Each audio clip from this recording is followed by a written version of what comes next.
Ntaratangura aya makuru nyezina ntunyemerere ngushikirize iyi nkuru idushikiye kano kanya nziza cane kandi inezereje ivuga ko uwurongoye FIFA kw'isi ariwe yitwa Gianni Infantino yitezwe vuba mu Burundi. Nk'uko bimenyeshwa n'ishirahamwe ry'umupira w'amaguru mu Burundi FFB, uwutwara ishirahamwe ry'umupira w'amaguru kw'isi FIFA agiye kugira urugendo mu Burundi ku magenekerezo ya 21 na 22 Gitugutu 2023. Urwo rugendo rukaba ruje gushimangira imigambi y'iterambere isanzwe irangurwa n'amashirahamwe avyarwa na FIFA. Ikindi mwomenya kuri urwo rugendo nuko ruzofasha Gianni gusubira kurabira hamwe n'abatwara umupira w'amaguru mu Burundi aho ibikorwa vyo guteza imbere uwo mukino muri kino gihugu bigeze biciye mu migambi FIFA Forward. Mwomenya kandi ko aheruka kwikorako kuri iyo migambi. Uwuheruka akaba ari isubirwamwo ry'ikibuga c'umupira w'amaguru Intwari, aho yawukoze nyene yifadikanije na leta y'u Burundi. Nitekana umunezero nsubire ngusuhuze nkwakaze ubandanya kubana natwe ngaha kuri ino mboneshakure igushikiriza amakuru, inkuru kumwe n'ibiganiro bigezweho biriko biravugwa irya nino mu gihugu c'u Burundi ndetse no hakurya y'imbibe z'igihugu c'u Burundi mu yandi makungu. Ntunyemerere nguhe ikaze, ndaguhaye mwiriwe canke mwaramutse bivanye n'aho udukurikira uherereye kuri uwu munsi wa kabiri w'igenekerezo rya 26 z'ukwezi kw'icenda umwaka w'ibihumbi 2023. Wowe udukurikira uri mu gihugu c'u Burundi ntunyemerere nguhe mwiriwe neza nanakwipfuriza kugira umugoroba mwiza n'ijoro ryiza, ndetse nawe udukurikira uri hakurya y'imbibe z'igihugu c'u Burundi mu bihugu bibanyi nk'igihugu c'u Rwanda, igihugu ca Repubulika Iharanira Rusange ya Kongo, igihugu c'u Buganda, igihugu ca Tanzania ndetse na Kenya. Mwese ndabahaye ikaze ntanabakingurukira cane ngaha kuri ino mboneshakure imwe rudende ibagezako amakuru, ibiganiro n'inkuru biba biriko biravugwa hirya no hino mu gihugu c'u Burundi mu bisata bitandukanye nk'igisata c'inkino, igisata c'indero, igisata ca politike, igisata c'umutekano, igisata c'ubutunzi, igisata c'agateka ka zina muntu, igisata c'imigenderanire n'ayandi makungu, igisata c'uburimyi n'ubworozi kumwe n'ibindi bisata bitandukanye ngaha mu gihugu c'u Burundi. Hama nyene ikayagukusanyiriza, ikabigutohoreza, ikabigushikiriza mu buryo butosoye kandi butomoye kamwe ku kandi, nawe nyene ukabikurikira vyose uko vyakabaye hatana kamwe kavuyemwo. Ano makuru ari bubashimikiye ku ngingo nkuru rero zikurikira. Umukuru w'umutumba Gitaza muri komine Muhuta hari mu minwe y'igipolisi co muri iyo komine kuva ku mugoroba wo kuri uyu wa mbere. Amakuru ava mu gipolisi avuga ko mu vyo yagirizwa harimwo kuburagiza ibikorwa vy'igipolisi, ugutoteza abatanga amakuru mu gipolisi, kwirukana abantu ku mutumba Gitaza mu buryo bunyuranye n'amategeko, guhagarika imitahe yanditswe n'inyamiramabi. Ayo makuru akaba avuga ko ariko arakorerwa dosiye ngo ashengezwe mu butungane. Ntuje kure ni ngaha kuri ino mboneshakure. Uwuzofatwa kandi hariko arakora urudandazwa rwa magendo hazocibwa urubanza rw'ikibiriraho ivyo yafatanywe navyo hamwe n'imodoka bigurishwa amahera aje mu kigega ca leta. Ivyo ni ibivugwa n'umushikiranganji w'intwaro yo hagati mu gihugu Martin Niteretse, aho asigura ko hari mu ntumbero yo gutuza urwo rudandazwa. Yongera koko bavyumvikanye n'umushikiranganji w'ubutungane.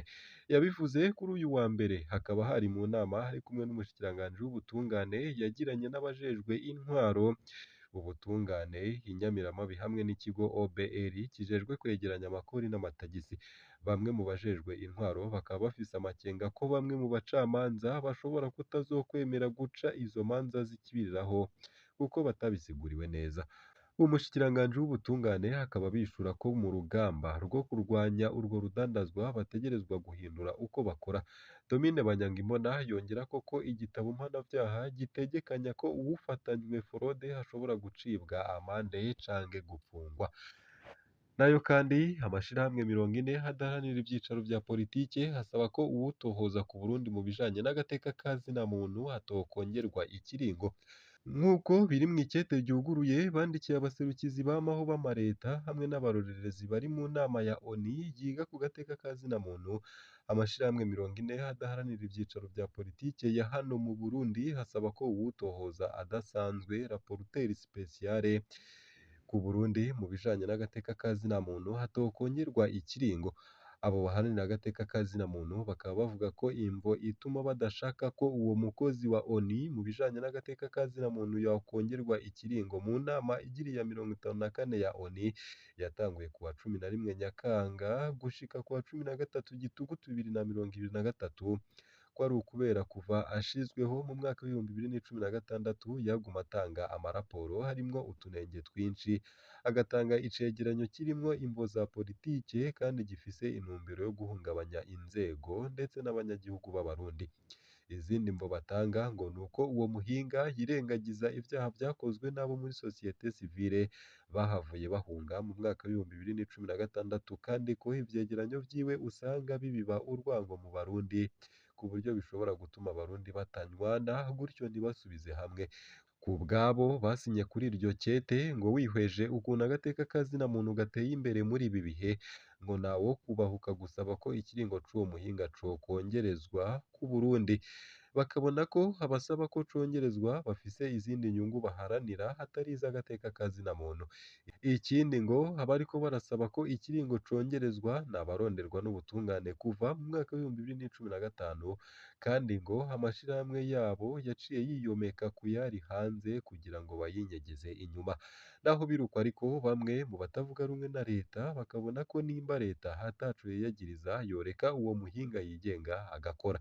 Mwomenya ko hatari ryo rya mbere mu Burundi, mwomenya ko hatari ryo rya mbere Uburundi bwanse ko uwo muhinga atohoza ku Burundi, ariko bikaba vyarangira yongewe ikiringo. Akarorero ka hafi nako mu mwaka w'ibihumbi 2022. Ese nshuti mukunzi wacu, weho ubona agateka ka zina muntu koba kubahirizwa ku buryo amatohoza y'uwo muhinga atoba agikenewe? Twandikire unyuriye munsi y'ino video muri commentaire. Nayo mu yandi makuru kandi nuko Jacques Bigirimana ariko agira ati hari imigambwe ikwiye kurwana kugira ngo ntizimangane kuko yoba izimanganije kahise ku Burundi. Mu gihe kuri uyu w'Imana w'igenekerezo rya 24 Nyakanga 2023 umugambwe FNL wari uramutse utunganya umwiherero udasanzwe wo kwirimbura no gusigurirwa ibijanye n'intara nshasha n'amakomine mashasha agize Uburundi. Jacques Bigirimana arongoye umugambwe FNL Force Nationale de Liberation yamenyesheje ko hari imigambwe harimwo na FNL nka hamwe yozimangana yoba izimanganije kahise ku Burundi. Jacques Bigirimana akaba atanga akarorero k'umugambwe FNL avuga ko usanzwe ufise kahise kazwi kabiri mu bitabo vya hano iwacu no mu makungu. Akaba agira ati umugambwe FNL ni umugambwe uri mu migambwe ikomeye yo ngaha mu gihugu iwacu, ni umugambwe wa kahise.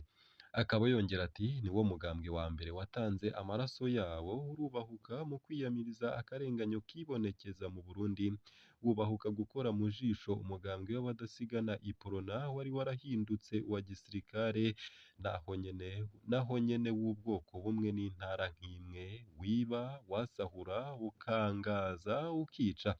Jacques Bigirimana akaba amenyesha ko co kimwe n'imigambwe nka Frodebu ndetse na Iprona ko bakwiye kurwana ku buryo iyo migambwe itazofudika kuko ngo iyo ataba kahise kabi ku Burundi iyo migambwe ntiyari kubaho. Akaba agira ati ni imigambwe yabayeho kubera amagorwa, amarushwa n'amahano Abarundi barimwo muri iyo myaka iheze. Ni ukuvuga ko hari imigambwe iriho kubera kahise kabi k'igihugu cacu. Akaba yaciye yizeza abanamarimwe ko umugambwe FNL utegerezwa kwamaho izuba ryaka ryazima, imvura yarwa canke yareka, hanyerera canke huma. Ngo ni nayo mpamvu rero muri uwo mwiherero haciye hatorwa abagiye kurongora intara nshasha. Bujumbura hakaba ari Nshimirimana Jean Claude, Buhumuza ni Gatoto Shabani, Burunga ni Cubahiro Onesphore, Butanyerera ni Majambere Eraste, nayo Gitega ni Habyarimana Valens. Mwomenya ko uwo mwiherero udasanzwe wabereye mu gisagara ca Bujumbura, ukaba wari witabwe n'indongozi z'uwo mugambwe zavuye mu ntara zose, abaserukira imigambwe nka Codebu ndetse na APDR hamwe n'umuhanuzi mu bushikiranganji mu byo bujejwe harimwo intwaro yo hagati mu gihugu. Ese mukunzi wacu, iyo nkuru uyakiriye gute? Twandikire unyuriye munsi y'ino video muri commentaire. Nayo mu bindi kandi nuko mu ntara ya Bujumbura abanyagihugu bo muri zone Gatumba komine Mutimbuzi bariko basaba ko uburyo bwama bwegeranywa kugira bubafashe iyo batewe n'imyuzurira bwohora bwegeranywa kugira bubafashe kububakira uruhome ruzibira iyo myuzurira. Bakaba bemeza ko biteguriye guterera kugira ico gikorwa gishoboke.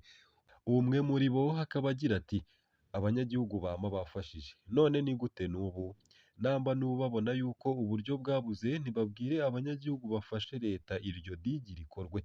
Uwurongoye zone Gatumba akaba avuga ko harindiriwe intumbero ya leta kugira babone uko bokora. Jean Muyoboke akaba amenyesha ariko ko mu kurindira bazoba barakora ibishoboka mu kwikingira nk'uko umushikiranganji w'ibidukikije yabibahamagariye kugira bazohangane n'imyuzurira.